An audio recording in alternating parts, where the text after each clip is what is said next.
Bonjour et bienvenue pour une nouvelle vidéo de Claricréa. Aujourd'hui, je vais vous présenter une nouvelle façon d'utiliser vos restes de pâte. Vous voyez qu'ici, j'ai un gros morceau de restes de pâte. J'ai utilisé certaines pâtes récemment pour faire des créations que vous avez vues. Voilà, avec plusieurs couleurs, hein. Et je les ai mises ensemble puisque ce gros paquet de pâtes m'a donné une envie de faire un essai. Donc je fais l'essai avec vous. Donc suivez, c'est pas très difficile, vous allez voir. Et par contre, je vous promets un rendu extraordinaire. Donc je vais couper ma pâte en petits bouts, comme vous allez pouvoir le constater. Là, je vous montre qu'il y a vraiment plein de couleurs.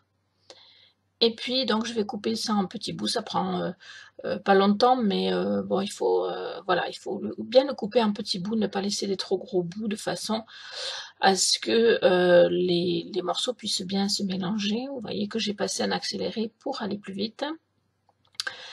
Et une fois que tout est coupé, vous allez voir, c'est pas difficile du tout.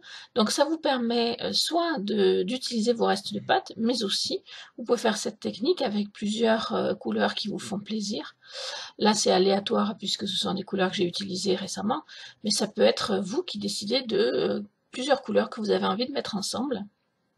Et ensuite, une fois que tout est coupé, vous allez mélanger vos petits bouts. Et puis les rapatrier comme si vous faisiez un steak en fait, un steak haché, voilà, tout simplement. Et vous allez voir, c'est très facile à faire et magnifique au final. Voilà, je mélange et je vous laisse regarder la suite. Je vous retrouve pour le final.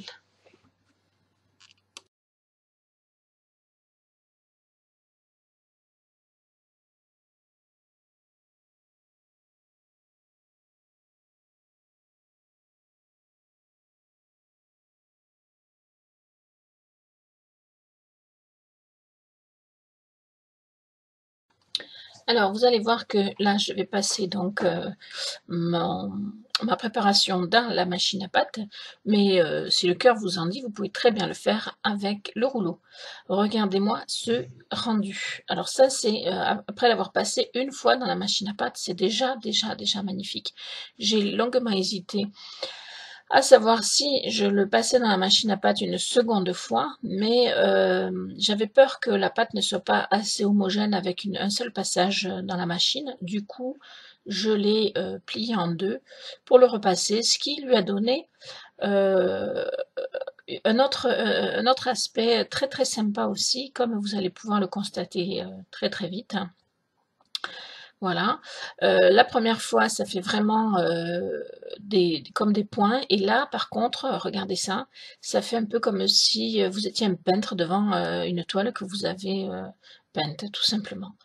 Donc, je trouve ce rendu extrêmement beau. En plus, j'avais beaucoup de restes de pâte, ce qui fait que ça m'a donné beaucoup de création à faire, et j'en suis ravie, et j'ai encore des restes de pâte de cette création dont je vais pouvoir me servir pour autre chose.